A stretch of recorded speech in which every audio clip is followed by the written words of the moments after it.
महावीर सब्जी का ठेला लगाता था। वो रोजाना बाजार के रास्ते में पड़ने वाले हनुमान जी के छोटे से मंदिर में माथा टेकते हुए अपने काम पर जाता था। यह उसका नियम था। महावीर का दोस्त मदन भी सब्जी का ठेला लगाता था। दोनों अक्सर साथ ही घर से सब्जी बेचने निकलते थे। अरे मदन, जरा तू 5 मिनट रुक, मैं हनुमान जी के मंदिर में माथा टेक लूं, फिर चलते हैं। ठीक है, जल्दी कर। वैसे भी चिलचिलाती धूप और गर्मी में मेरे से खड़ा नहीं हुआ जा रहा। हाँ, बस थोड़ी देर लगेगी। जय बजरंगबली, आपकी सदा ही जय हो। पंडित जी, आज बड़े दिनों बाद आपसे मिलना हुआ। हाँ बेटा, गर्मी बहुत बढ़ गई है और थोड़ी तबीयत भी ठीक नहीं थी, इसलिए मंदिर आना नहीं हुआ। पंडित जी, मंदिर में बहुत गर्मी पड़ रही है। हनुमान जी को कितनी गर्मी लगती होगी। सोच रहा हूँ एक पंखा हनुमान जी के लिए भी लगवा दूं। सच, ठंडी ठंडी हवा हनुमान जी पर पड़ेगी तो उन्हें कितना आनंद आएगा और उनके भक्त भी प्रसन्न रहेंगे। ये तो बहुत उत्तम विचार है कि तुम हनुमान जी के लिए पंखा लगाना चाहते हो। ठीक है पंडित जी, फिर मैं पंखे के लिए अलग पैसे जोड़ना शुरू कर देता हूँ और कुछ ही दिनों में एक पंखा लाकर हनुमान जी के मंदिर में लगवा दूंगा। महावीर, कितनी देर और है? बस आया मदन। अच्छा पंडित जी, चलता हूँ। ये बात जब उसने मदन को बताई तो मदन जोर जोर से हंसने लगा। अरे तू तो हनुमान जी की भक्ति में बिल्कुल पागल हो गया। हनुमान जी की इच्छा होगी तो जल्दी पैसे जोड़कर मैं पंखा खरीद भी लूंगा। जो होता है सब उनकी कृपा से ही होता है। अगले दिन से ही महावीर ने थोड़े थोड़े पैसे बचाने शुरू कर दिए। सुजाता, ये 200 रुपए उन्हीं रुपयों में मिला दे जो मैंने तुझे हनुमान जी के पंखे जोड़ने के लिए दिए थे। अब तो आप पंखा खरीद कर लगवा सकते हो। हाँ सुजाता, ऐसी खुशी के दिन का तो मैं इंतजार कर रहा था। बस कल बाजार जाते हुए पंखा खरीद कर रख लूंगा, फिर शाम को किसी बिजली वाले को पकड़कर मंदिर में लगवाता हुआ आ जाऊंगा। अगले दिन महावीर और मदन काम पर जाते हैं। रास्ते में महावीर एक पंखे की दुकान से पंखा खरीद लेता है। ये देख मदन, कितना बढ़िया पंखा मिल गया। बस अब शाम को बिजली वाले को लेकर पंखा लगवा दूंगा। ये तो बहुत बढ़िया पंखा खरीद लिया। सही है, अच्छा है, लगवा दे। काश ये नया पंखा मेरा हो जाए, फिर तो मजा ही आ जाएगा।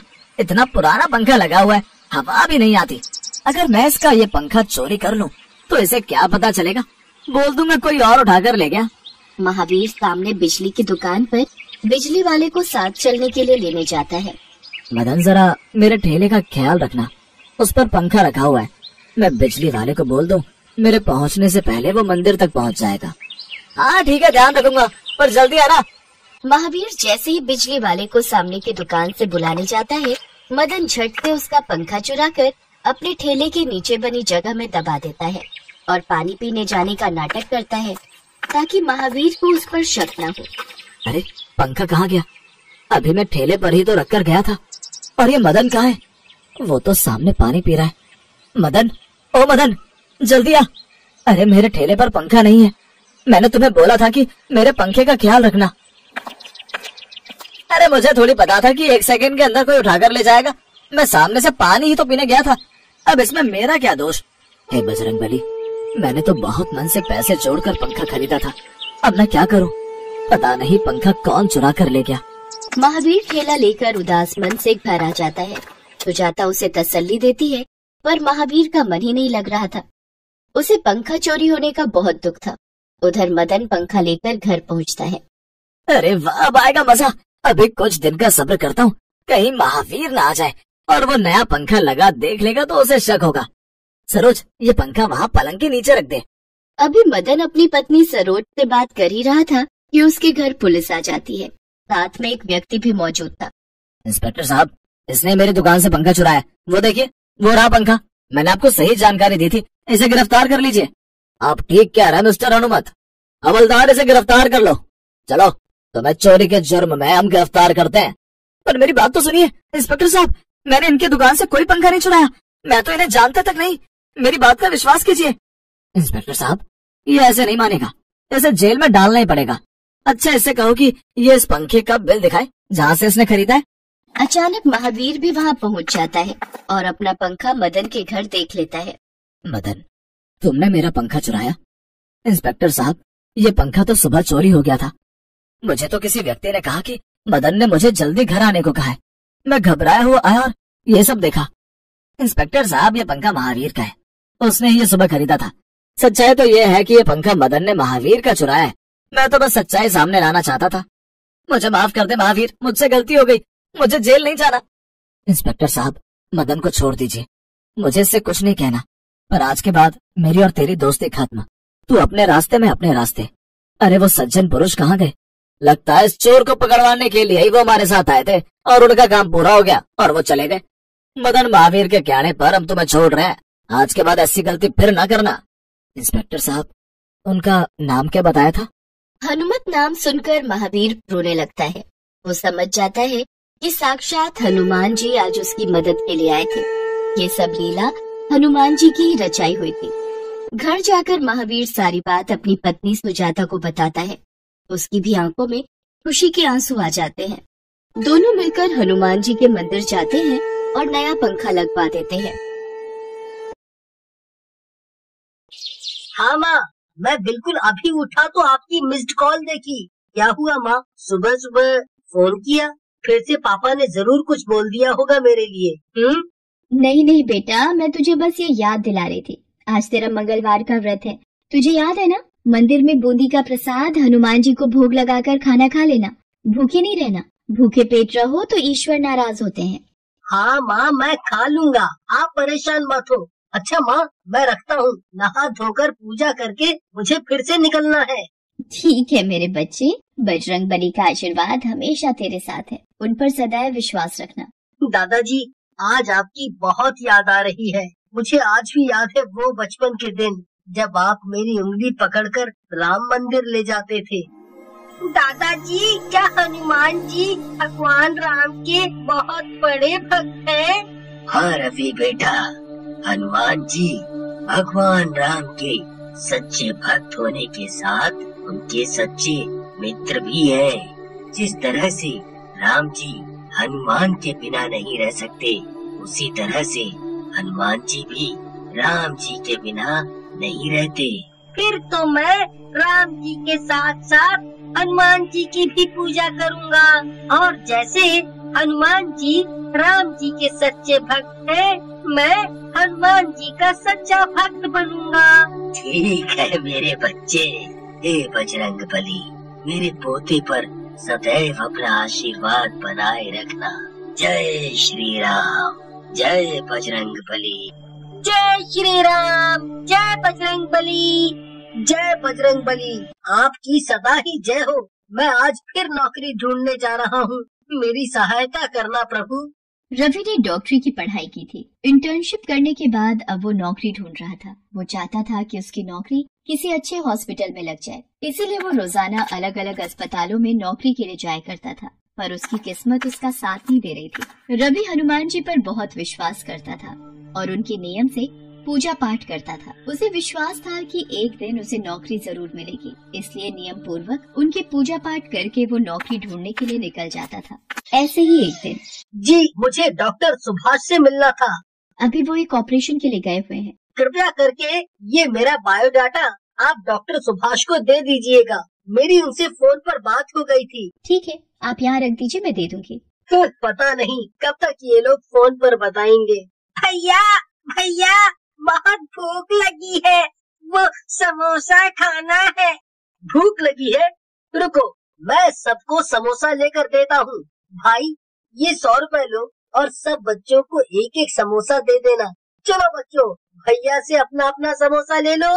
रवि एक संस्कारी घर का लड़का था, इसलिए दूसरों की दुख तकलीफ को समझता था। वो हॉस्टल वापस आ जाता है और फोन आने का इंतजार करता है, पर उसे नौकरी नहीं मिलती। उसकी सारी उम्मीदें टूट रही थी। वो हिम्मत हार रहा था। वो किसी भी हॉस्पिटल में जाता, निराश वापस लौटता। फिर एक दिन, रवि, गुंजन की शादी पक्की हो गई है। इसी महीने की 15 तारीख का मुहूर्त निकला है। तू आज ही ट्रेन की टिकट कटवा कर आ जा।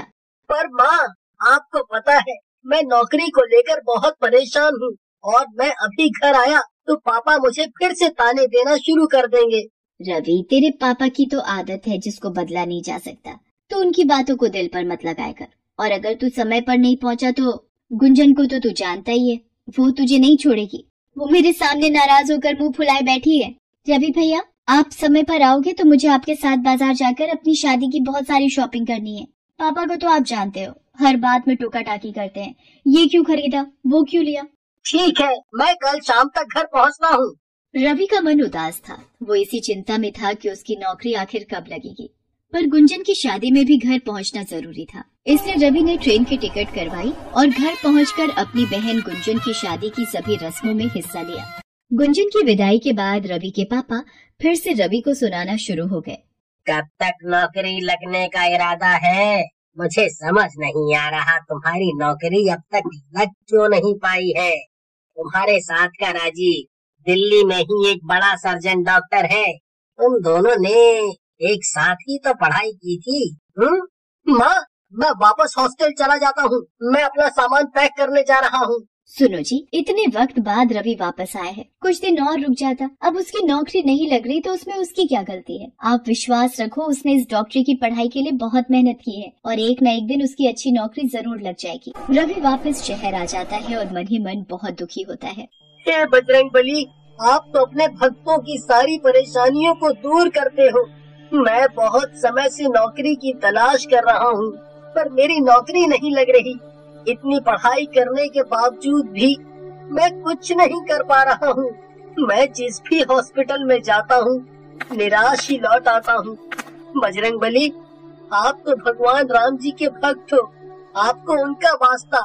यदि मैंने सच्चे हृदय से आपकी पूजा की है तो आज मेरी नौकरी जरूर लग जाएगी, वरना मैं सोचूंगा कि मेरी किस्मत में डॉक्टर बनना लिखा ही नहीं था, और शायद मेरी पूजा में कोई कमी रह गई होगी।